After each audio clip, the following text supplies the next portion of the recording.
అప్పుడు చెప్పలేకపోయినా సాక్ష్యం భయపడినా.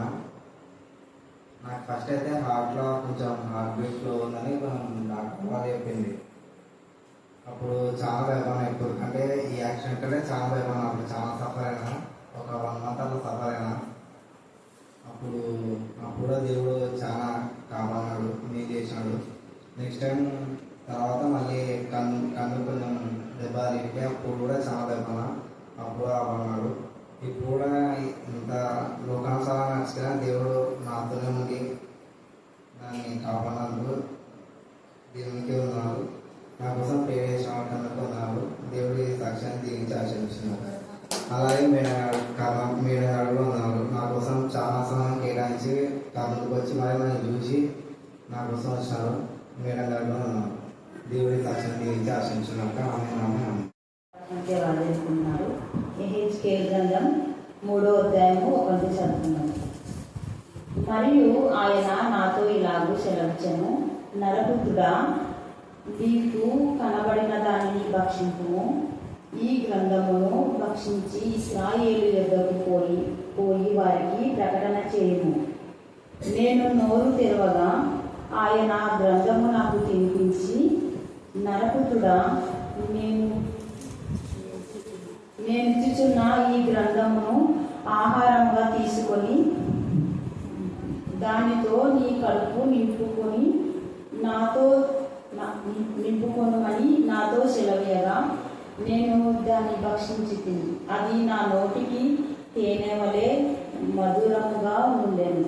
మరియు ఆయన నాతో ఇలాగూ సెలవిచ్చెను, నరపుత్రుడా, నీవు బయలుదేరి ఇశ్రాయేలు యొద్దకు పోయి నా మాటలు వారికి తెలియజెప్పుము.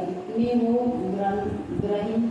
గ్రహింపలేని ఏష మాటలు పలుకు జనుల యొద్దకు కాదు, ఇశ్రాయేలు యొద్దకే నేను పంపుచున్నానని దేవుని పరిశుద్ధాత్మ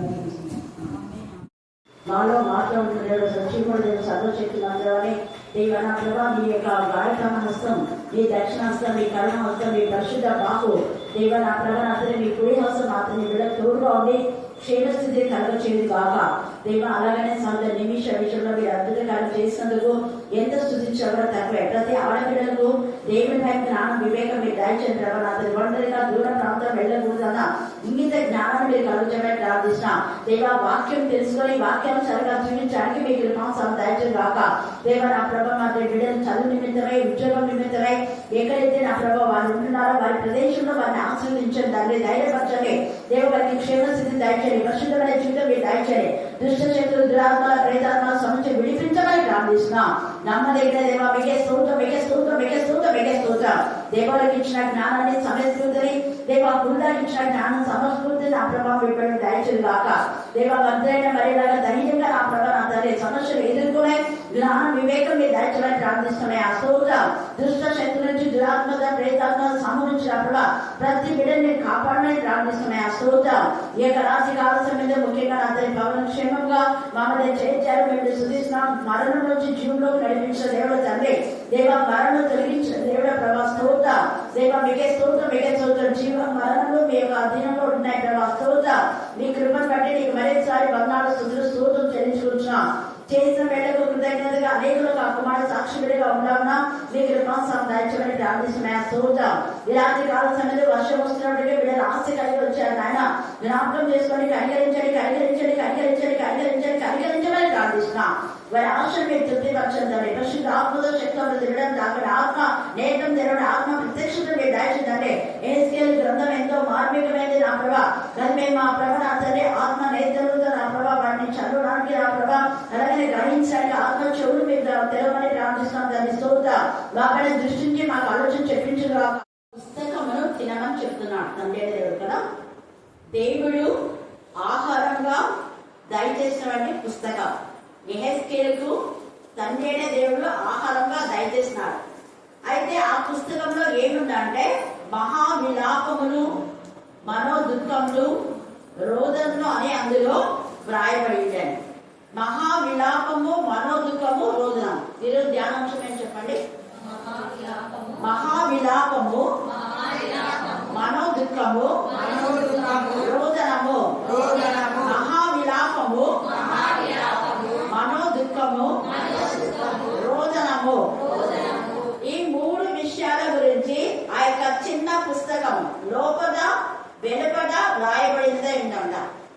పుస్తకము లోపల వెలుపల వ్రాయబడి ఉన్నదని తండ్రి అయిన దేవుడు యెహెజ్కేలుకు చూపిస్తున్నాడు.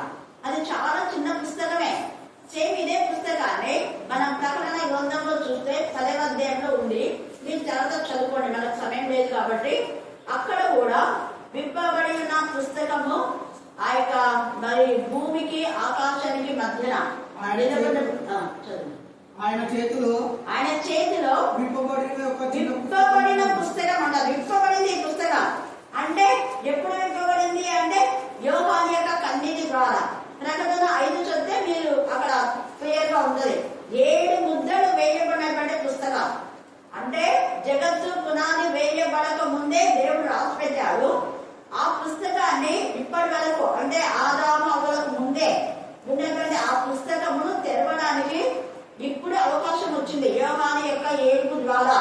యోహాను యొక్క బాధ, వేదన, రోదన ఏంటంటే ఆ పుస్తకంలో ఉన్న విషయాలు ఏంటో తెలుసుకోవాలి అని ఏడుస్తున్నాడు. ఈ రాత్రి కాల సమయంలో మన కన్నీరు ఏమైంది? అవి లేవు ఇవి లేవు ఏడుస్తున్నామా? దేవా, నేను దేవుని చదివి ఈరోజు పోలేకపోయానే, వాక్యం వినలేదే, ఈరోజు వాక్యం చదవలేదే, ప్రార్థన చేయలేదే, ఇది మన ఏడుపై ఉండాలి. ఎప్పుడైతే యోహాను ఆ విధానంలో కన్నీరు కార్చారో వెంటనే అక్కడ ఉన్నటువంటి పెద్దలు ఏడవద్దు, యూదా గోత్రం యొక్క దావీదు యొక్క చిగురు ఉన్నాడు, ఆయన విప్పుతాడు అన్నాడు. విప్పబడిన పుస్తకం విప్పాను చేతిలో. అందుకనే ఇక్కడ బలిష్ఠుడైన ఒక దేవుడుగా బిగ్గరగా చెప్తాడు, ఆ చేతిలో పుస్తకం ఉంది, దాన్ని తీసుకొని నువ్వు తినేసేయి అంటారు. తినేటప్పుడు నీ దేవుడికి ఎలా ఉంటుందంటది? నోటికి మధురంగా ఉంటది, కడుపుకి ఎలా ఉంటది? చేదుగా. అంటే అర్థం ఏంటంటే మనం వాక్యం చదివేటప్పుడు చాలా మాధుర్యంగా, ఇంపుగా, సొంపుగా ఉన్నాయి దేవుడి మాటలు. కానీ ఆ ప్రకారం నడవాలంటే మనకు చేదే, కష్టం. చేదు అంటే బాధ, కష్టమే అయినా కూడా దేవుడి వాక్యం ప్రకారం నడవాలి అని ఇక్కడ అర్థం. అందుకని ఇక్కడ ఏమంటే మహావిలాపమును, విలాపము నుంచి విలాప వాక్యంలో ఉంది కదా, అది కూడా అందులో మరి నీ కూడా మరి ఉండి ఉండొచ్చు. మహావిలాపం అంట, మళ్ళీ మనో దుఃఖం అంట, తర్వాత రోదన. విలాప వాక్యంలో 5 అధ్యాయాల్లో కూడా మనం చూస్తే యెరూషలేమునకు రాబోయేటటువంటి భయంకరమైన ఉగ్రత గురించి అక్కడ రాయబడింది. యెరూషలేము కానివ్వండి, దేవునికి విరోధంగా తిరుగుబాటు చేసే వాళ్ళకు కూడా. ఇక్కడ యెహెజ్కేలుతో 2వ అధ్యాయంలో అక్కడ ఒక ప్రజలు ఉన్నారు. వాళ్ళు ఎవరంటే, నేను ఒకప్పుడు ఇష్టపడినటువంటి ప్రజలు, నా ప్రజలు, దేవుని చేత ఏర్పరచబడి, ప్రత్యేకింపబడి, ప్రతిష్ఠించబడి, దేవుని జనాంగంగా, దేవుని ప్రజలుగా, దేవుని మహిమపరిచే విధానంలో వాడబడినటువంటి ప్రజలు. దేవుడు వాళ్ళను కంటి పాపలా కాపాడినాడు. రొమ్మును ఆనించుకొని గద్ద రెక్కల మీద ఎలాగా ఆ యొక్క మరి పిల్లలను తీసుకుపోతుందో అలాగా తీసుకువెళ్ళాడు. కోడి తన పిల్లలు రెక్కల మాటను దాచుకున్న విధానంలో ఇశ్రాయేలులను కాపాడినాడు. కానీ ఇప్పుడు వాళ్ళ విశ్వాసఘాతులు అయిపోయినారు, దేవుడికి విరోధంగా తిరుగుబాటు చేస్తున్నారు. వాళ్ళు అన్నిలా అంటే కాదు. అందుకనే అంటున్నాడు. అందుకని ఏమంటున్నా అంటే, నేను ఎక్కడికి పంపిస్తున్నాను తెలుసా? ఏస మాటలు పలుకు వాళ్ళ దగ్గరికి కాదు.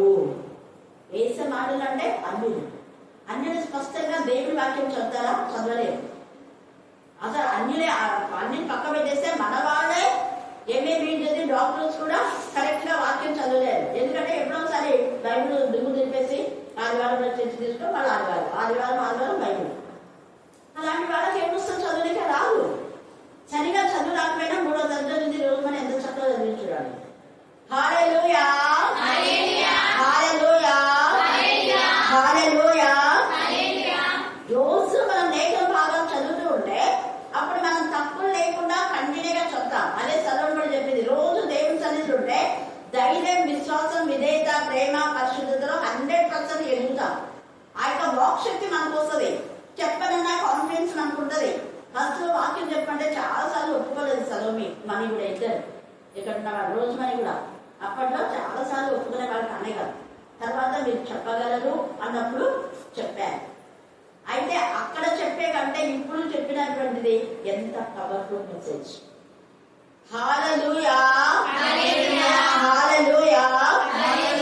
దేవుడు ప్రతి ఒక్కరిని వాడుకుంటారని చెప్పేది. అందుకే ఇక్కడ యెహెజ్కేలును దేవుడు వాడుకొని అంటున్నాడు, నువ్వు ఇది తినేసేయి అన్నాడు.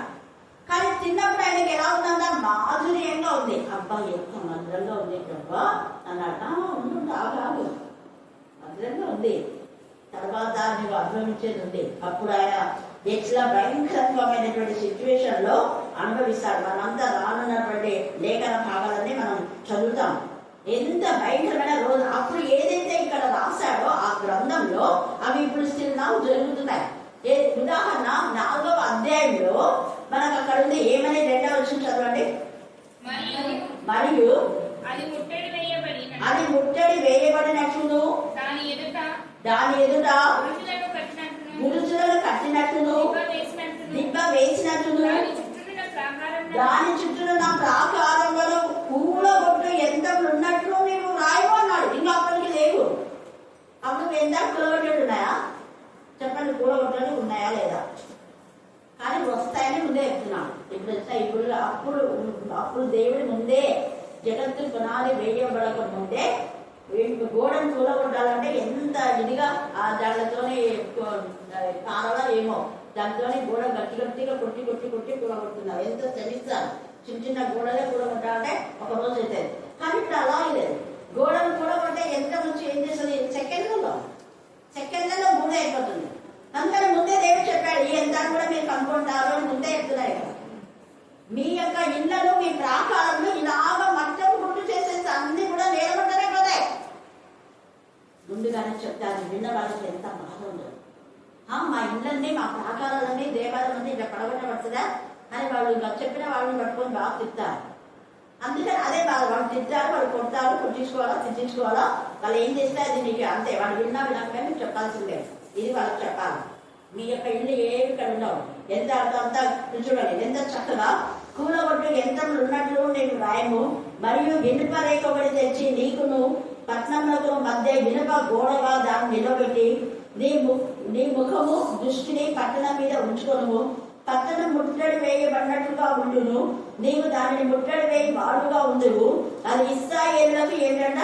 చూచాను. ఇశ్రాయేలులకు చూచానంట. అలాగే 4వ వచనంలో ఇప్పుడు అంటున్నాడు. ఇప్పుడు ఇక్కడ తినమన్నాడు, తిన్న తండ్రి మరి బాధలు. మరియు నీ ఎడమ ప్రక్కను పండుకొని ఒకే పక్క పండుకోవాలంట. ఎన్ని రోజులు? 390 రోజులు. 4వ అధ్యాయం చదవండి. ఇది మనోదుఖము. తర్వాత రోదన, మహామిలాపం. ఎవరికైనా ఏదైనా బాగలేకపోతే 1 నెల రోజులు ఒకటే పక్క పడుకోవాలంటే ఎంత బాధ అనిపిస్తుంది. అవునా? ఎడమ పక్కనే పండుకోవాలంట. రాత్రి పగళ్ళు ఎన్ని రోజులు? 390 రోజులు. మీరు ఎవరైనా పడుకుంటారా? బెడ్ సోర్స్ వస్తాయండి. అవునా కాదు? ఇందాక డ్రామర్ అంటే మారింది శాంతి అంటే తెలుసు కదా చాలా మందికి. ఇక్కడ వచ్చింది చాలా మంది 2 రోజులు. తర్వాత మన చర్చిలో కూడా వాక్యం చెప్పింది. శాంతి అంటే ఆమెకు భయంకరమైన జబ్బు వచ్చేసి చాలా రోజులు అంతే దేవుడు కాపాడుతామంట. అది వచ్చి చెప్పింది. బెడ్ సోర్స్ కూడా వచ్చినాయి సిస్టర్ అని చెప్పేసి చెప్పింది. ఆమె బాధాకరంగా అంటే ఒకే వైపు పడుకోండి బెడ్ సోర్స్ వస్తాయి. ఇక్కడ ఎడమ పక్కనే పడుకోవాలంటే మనం తిరగడానికే లేదు. అది 1 నెల 2 నెలలు కాదు. సరా ఎన్ని రోజులు అంట? మరి 390 రోజులు అంటే ఎంత చెప్పండి? సంవత్సరానికి ఎక్కువ. 1 సంవత్సరానికి ఎక్కువని ఎంత బాధ భరించాలి. ఇక్కడ తినడం ఉన్న మాంద్యం ఉండదు, అనుభవించాలి. అది ఎందుకంట? ఇశ్రాయేలు యొక్క దోషమును ఇక్కడ యెహెజ్కేలు భరించాలి. సేమ్ ఇదే యేసయ్య కూడా వాళ్ళ దోషాన్ని భరించాడు. యేసయ్య కూడా ముందే తెలుసు.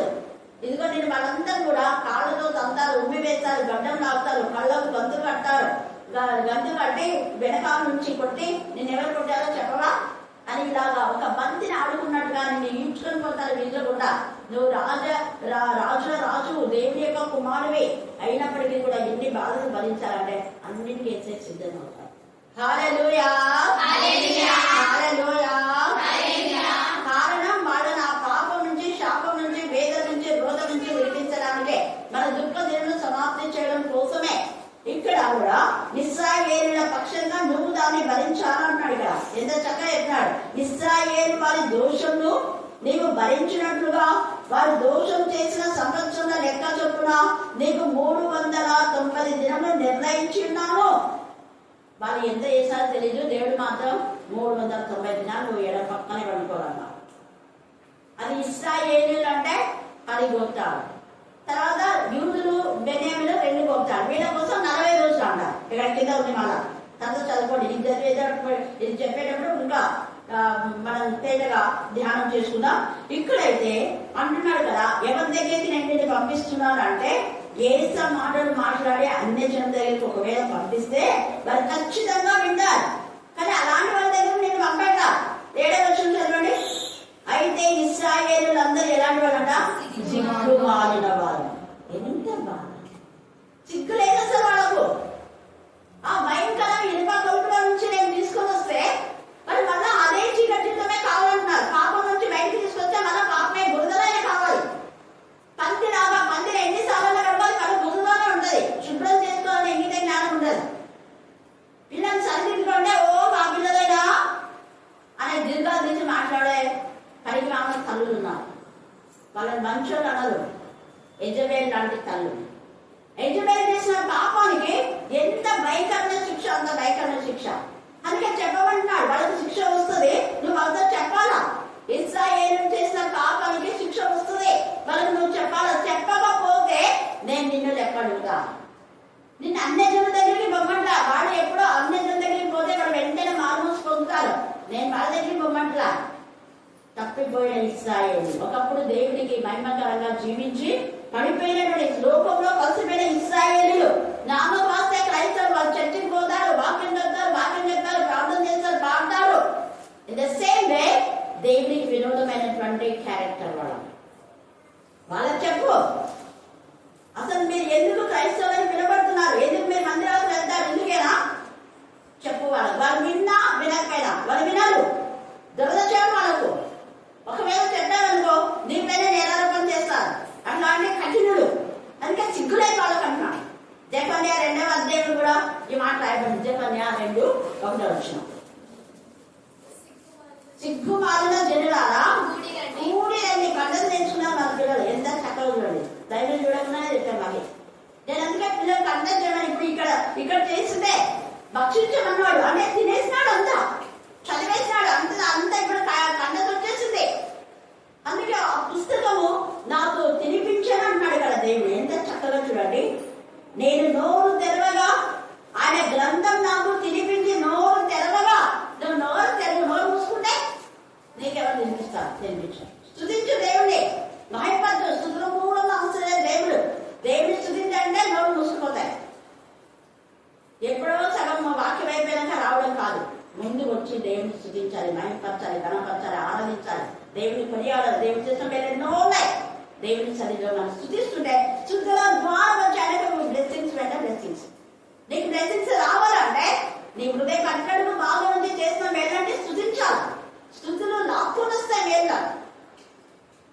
ఆ యొక్క రక్తస్రావం గల స్త్రీ నమ్మకంతో విశ్వాసంతో దేవుడు నాకు ఖచ్చితంగా బాగు చేస్తాడని నమ్మి వెనక వెళ్ళి ఆ వస్త్రం చెల్లు తాగితే ఎంతో మంది ఏసుపైపెడుతున్నారు. వాళ్ళ వద్దకు అద్భుతం జరగల. కానీ ఆమె నమ్మకంలో హృదయంలో దేవుని స్తుతించుకుంటూ వేయింది.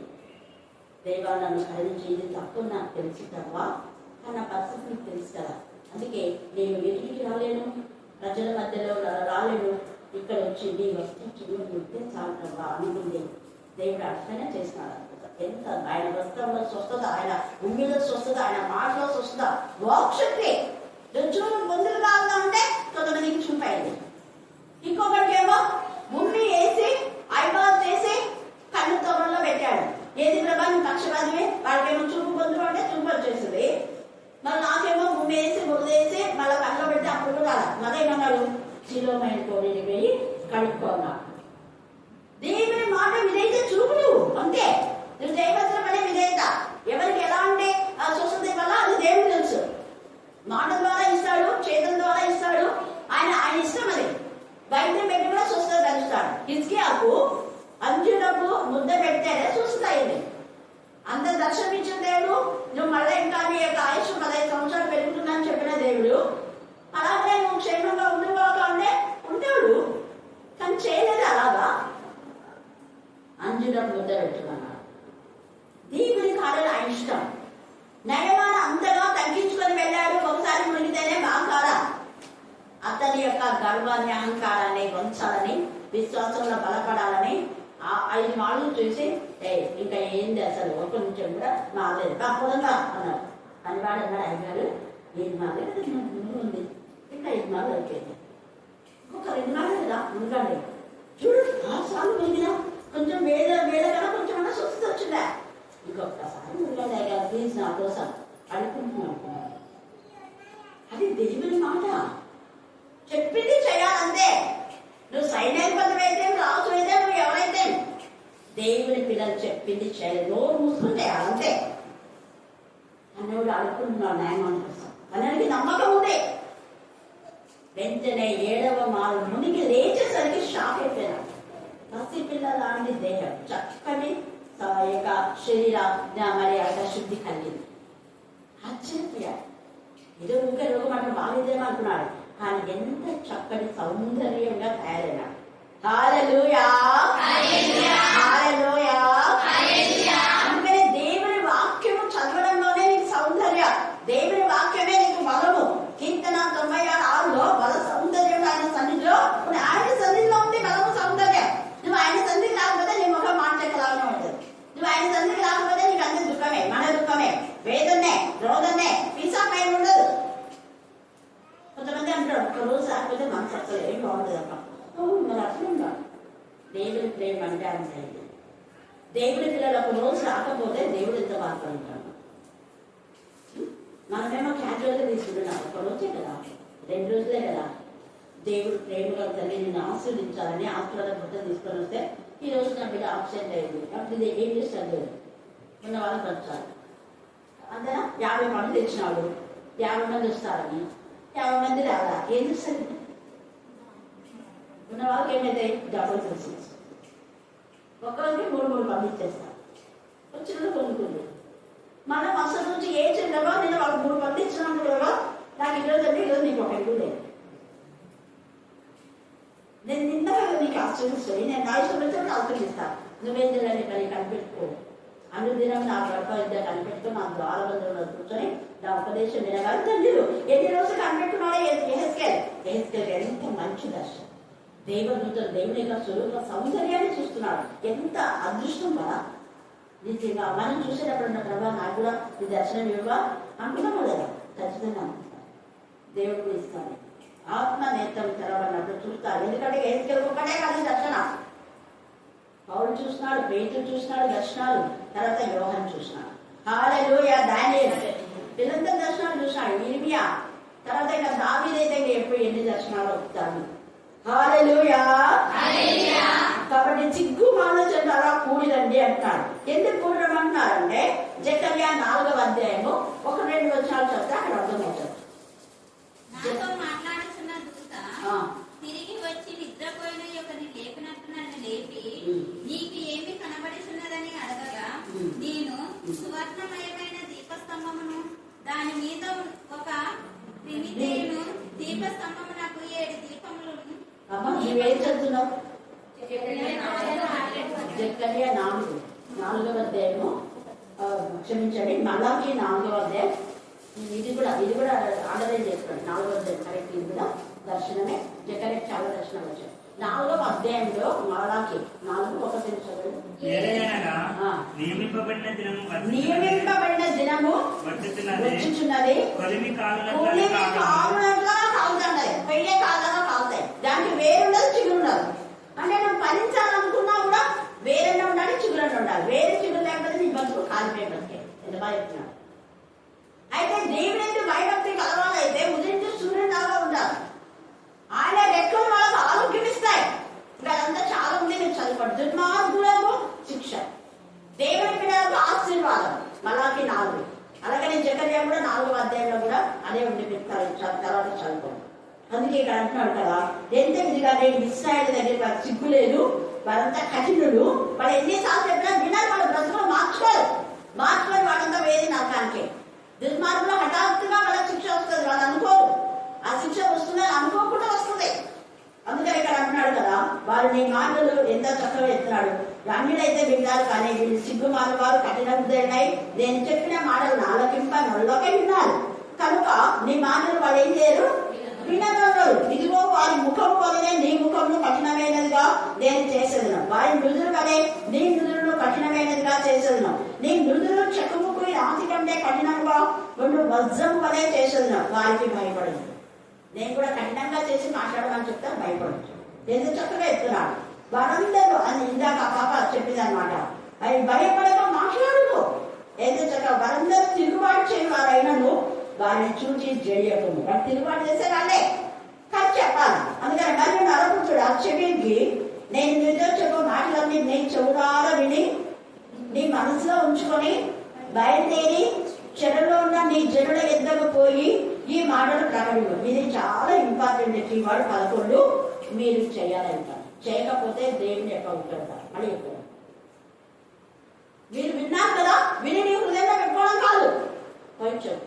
వాళ్ళు విన్నా వినకపోయినా వీధులలో నీ స్నేహితులకు, నీ బంధువులకు, నీ వాళ్ళ ఎవరికి రక్షణ లేదు వాళ్ళకి చెప్పు. వాళ్ళు కఠిన వినరు. ఒకసారి చెప్తే వినరు, పదే పదే చెప్పు వాళ్ళు. అందుకని ఇక్కడ అన్నట్టు చూడండి, చెవికి నేను చెప్పింది నువ్వు వినాలా, చెవులారా వినాలి. ఇప్పుడన్నా చదువుకోవడానికి ధర్మశాస్త్రం ఉంది, అప్పుడుందే హెస్కేల్కు లేదు. దేవుడు చెప్పింది మాత్రం బాగా విని మనసులో పెట్టుకొని పోయి చెప్పాలి. వాళ్ళు తప్పుకోకూడదు. ఎంత ఆసక్తి ఉంటుంది మనలో. సినిమాలు సీరియల్ అయితే కొన్ని తప్పుకోకుండా ఎక్కువ ఉంటాం. ఇంకేంటంటే ఉండింది అంతేనా, అప్పుడేనా అయ్యింది చాలా ఇంకా చెవులు కోసుకుంటుంటారు. అవంటే దేవుడి వాక్యం అంటే అట్లా చెప్పిందా చాలు చూడండి ఇంకోసారి విందాను అని కాదు. అక్కడ ఏమైంది, వాళ్ళు వెంటనే మన వాక్యం చెప్తుంటే కూడా వినకుండా వాళ్ళు వెంటనే వేరే రూట్ మార్చేస్తారు. అదే వేరే వాళ్ళ గురించి ఉంటే అన్న ఇంకేమేం చెప్పు అని చూడండి. కానీ వాళ్ళకి అందరికీ శిక్షిస్తాడు. అందుకని అంటాడు కదా, వాళ్ళని చూసి జడియకము. ఎంత చక్కగా చెప్తున్నాడు. వాళ్ళ చెరువులో ఉన్న నీ జనుల ఎద్దకు పోయి మాటలు ప్రకటించము అని చెప్తున్నాడు. వాళ్ళు విన్నా వినకపోయినా అప్పుడు అంతలో నేను సరేదేవా అని ఎప్పుడైతే సరెండర్ అయినాడో ఏసుకేలో అప్పుడు ఆత్మ వచ్చింది. చక్కగా నిలవమంటే నిలవడానికి ఇష్టపడినప్పుడు దేవుని బలహీనతను చూసి నేను నిలబెట్టాను. అక్కడ పడిపోయినాడు, నిలవలేకపోతున్నాడు, నీరసించిపోయాడు. నిర్మలని ఇట్లా లేస్తున్నాడు, పడుతున్నాడు. వెంటనే దేవుడు నిర్మలన్న ఆశ నీకుంది కదా, ఆసక్తి నీకుంది కదా, నేను నిన్ను నిలబెడతాను. ఆత్మ నాలోకి వచ్చి నన్ను నిలబెట్టాడు. 2వ అధ్యాయం ఇక్కడ ఆత్మ నన్ను ఎత్తుకొని పోగా అక్కడ నిలబెట్టినాడు, ఇక్కడ ఎత్తుకొని పోతున్నాడు. హల్లెలూయా హల్లెలూయా. యెహెజ్కేలు రొమ్మున ఆనించుకొని పోయి చూపిస్తున్నాడు అన్ని. నా ప్రేమైన కుమారుడు చూపుతుంది. ఇస్రాయేల్ ఎంత నీచ కాలం చేస్తున్నట్టు. ఇంకొక చోట లోయల గింజలు భయంకరమైన, అక్కడ విగ్రహారాధన, భయంకరమైన బొమ్మలు, విచిత్రమైన. అందుకని ఇక్కడ అంతలో ఆత్మ నన్ను ఎత్తుకొని పోగా యెహోవా ప్రభావంలో స్తోత్రం కలుగుగా శబ్దం ఒకటి ఆయన ఉన్న స్థలం నుండి ఆర్భాటంతో నా వెంట పలుకుగా నేను వింటిని. మరియు ఆ జంతువుల రెక్కలు ఒకదానికొకటి తరువడం వల్ల కలుగు చప్పుళ్ళు, వాడి ప్రక్కన చక్రముల ధ్వనియు గొప్ప సందడి జరుగుతున్నట్టుగా నాకు వినబడాను. ఆత్మ నన్ను ఎత్తుకొని చూడండి, తోడుకొని నన్ను ఎత్తి తోడుకొని పోగా నా మనసులకు కలిగిన రౌద్రాన్ని చేత బహుగా వ్యాకులపడుచు కొట్టుకొని పోయినప్పుడు యెహోవా హస్తం నా మీద బలంగా ఉంటుంది. అదైపోయింది. ఏమిటే కథని చూపిస్తున్నదే చూడు. ఇస్రాయేల్ ఎలా చేస్తున్నా నిజమైన కార్యాలు అన్ని చూపించాం. వాళ్ళని కూడా ఇస్రాయేల్ మేము చీకట్లో చేసేది ఎవరు తెలియదు అనుకున్నాం. ఇక్కడ దేవుడు యెహెజ్కేలు చూస్తున్నారని సీసీ కెమెరాలో అనుకున్నాం. వాళ్ళు చేసే పాపనంతా మట్టాలని చూపిస్తున్నాడు యెహెజ్కేలు.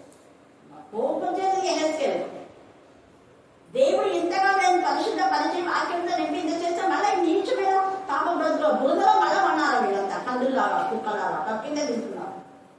అప్పుడేమో దేవదేవ మమ్మల్ని క్షమించు క్షమించు క్షమించు అన్నారు. దేవమ్మని కాపాడు కాపాడు అన్నారు, కాపాడాడు. మళ్ళీ పోయినాడు, మళ్ళీ కక్కిందే తినేసి రకాలు. బురద కూడా ఇలాగనే కఠినమైన విధానంలో అవి చెప్తారు. ఎంత ధైర్యశాడు స్త్రీ, ఒక స్త్రీ అలాగే ఉండాలి.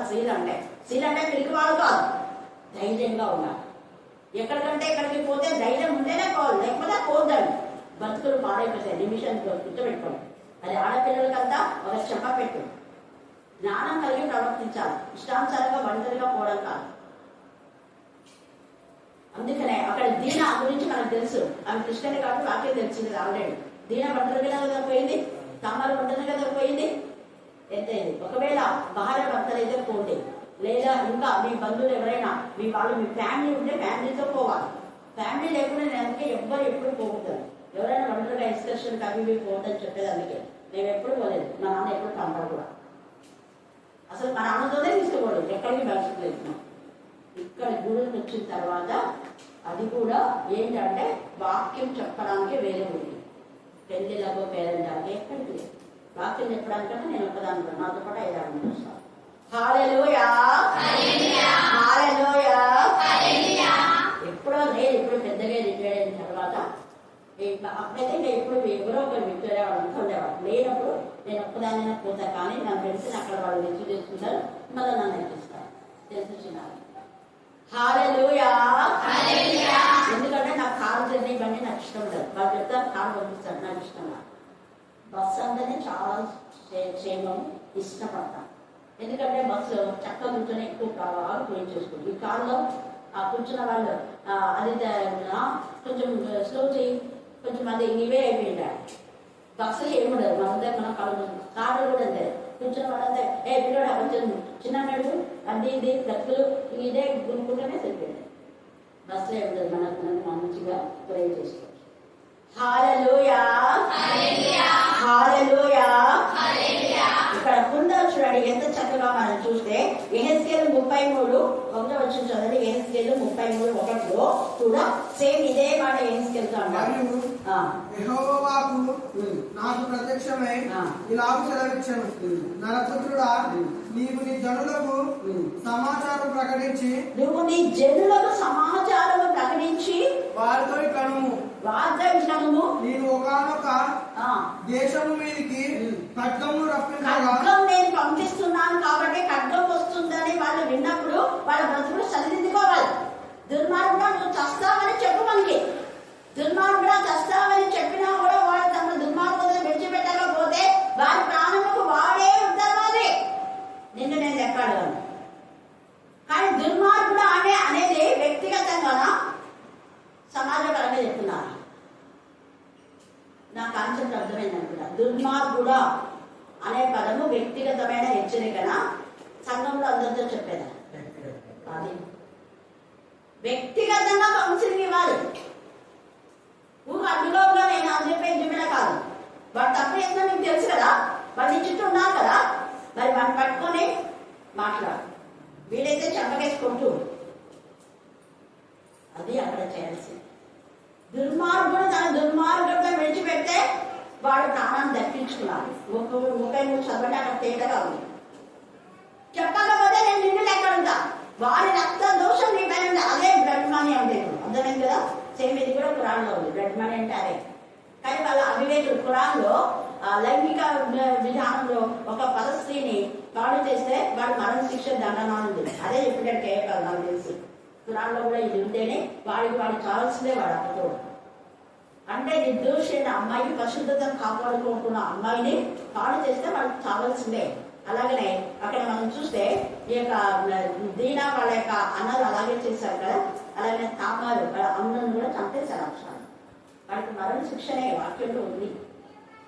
పరిశుద్ధతను కాపాడుకుంటున్న అనుకున్న అమ్మాయి అలా కాకుండా ఇద్దరు పాపం చేస్తే ఇద్దరు చంపేయమన్నారు. ఇద్దరికి మరణ శిక్ష విధించండి అని వాక్యం. ఇక్కడ 2వ రాజులో ఈ 33 చెప్పాడు. మళ్ళా మనం 2వ రాజుల్లో చూస్తే కూడా అక్కడ కూడా 18వ అధ్యాయం మీరు 17-20 చదవండి. 2వ రాజులు 21-17 నుంచి 17వ వచనం నుంచి 29 దాకా చదివితే ఆహాబును గద్దిస్తారు. గద్దిస్తే పశ్చాత్తాపడతారు. పశ్చాత్తాపడినందుకు దేవుడు క్షమిస్తారు. ఇక్కడ ప్రవక్త ఏం చేస్తారంటే దిష్పుడైన ఏలియా వెళ్ళి ఇదిగో నువ్వు నాబోతు యొక్క ద్రాక్ష తోటను తీసుకుని అనుభవిస్తాననుకున్నావు, అస్సలు అనుభవించావు. ఎక్కడైతే ఆయన రక్తం తుకాలాగే నీ ఇంటి వాళ్ళందరూ అలాగనే ఒక్కరు కాదు, నువ్వు ఒక్కరినే చంపావు, కానీ నీ ఇంటి వాళ్ళందరికీ అదే శిక్ష వస్తుంది. యెజబెల్ రక్తాలు కూడా కుక్కలు నాటినాయి. అందరూ మొత్తం వాళ్ళ కొడుకులు వాళ్ళందరూ కూడా అందరికీ అదే శిక్ష. టైం లేదు కాబట్టి మీరు చదువుకోండి. 21వ అధ్యాయం అంతా కూడా మీరు చదివితే 29వ వచనంలో అప్పుడు పశ్చాత్తాపడితే ఆహాబుతో అంటాడు, నువ్వు నేను చెప్పినప్పుడు నేను ఇలా జరుగుతుందని చెప్పినప్పుడు నువ్వు పశ్చాత్తాపడ. అది దేవుడు చెప్పినప్పుడు పశ్చాత్తాపడాలి, మార్చుకోవాలి. కాబట్టి వాళ్ళ అక్కతో అడిగించినాడు, నాకు అసలు ఆయన పర్మిషన్ ఏడు, ఆదివారం ఇస్తాను మేడం చెప్పాను. చెప్పాక అన్నాడు, నాకేం చెప్పేది దేవుడు చెప్పని దేవుడు ఇస్తున్నాడు. బాగా వచ్చి సాక్ష్యం ఇవ్వాలి. ఈరోజు కాకుండా ఆదివారం ఇస్తానంటే పరిగెత్తుకుంటూ వచ్చినాడు. హల్లెలూయా, హల్లెలూయా. దేవుని సన్నిధిలో ముందు దేవునితో మనం మాట్లాడుతూ స్థుతించాలి. తర్వాత మన పనులు ఏమన్నా మనం చేసుకోవాలి.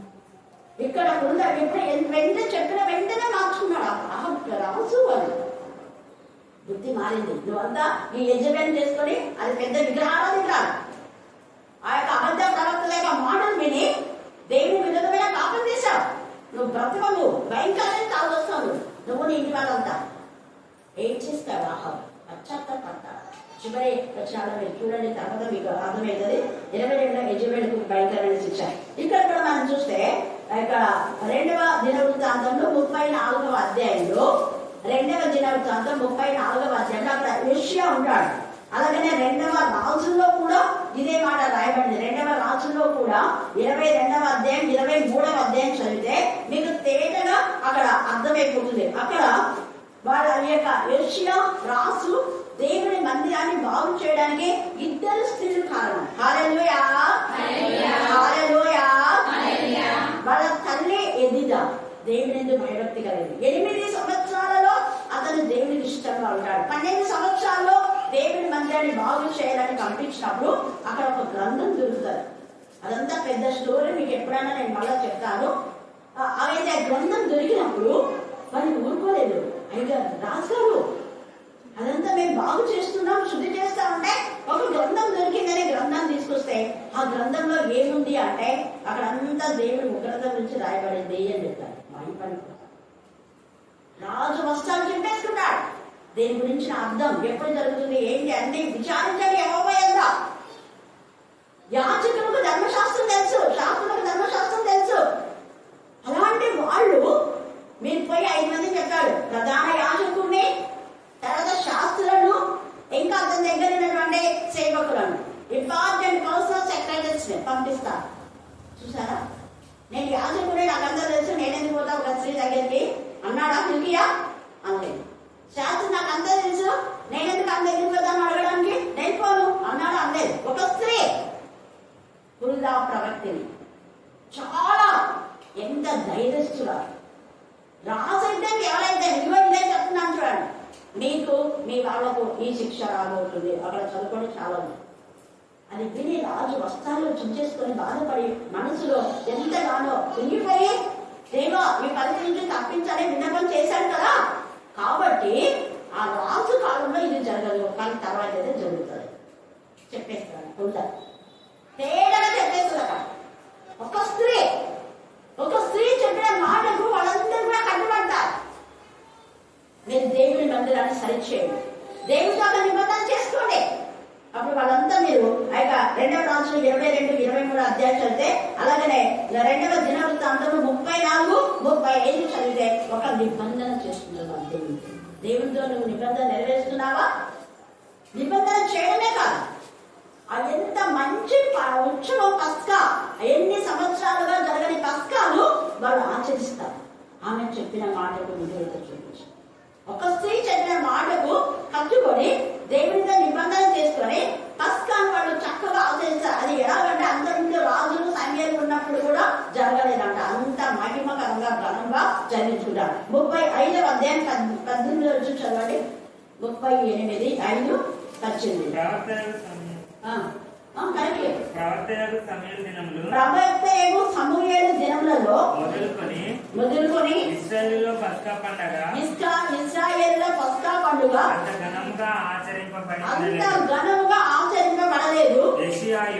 యెషయాయు యాజకులను లేవీయులను అక్కడున్న యూదా ఇశ్రాయేలు వారందరూ యెరూషలేము కాపురస్తులను ఆచరించిన ప్రకారము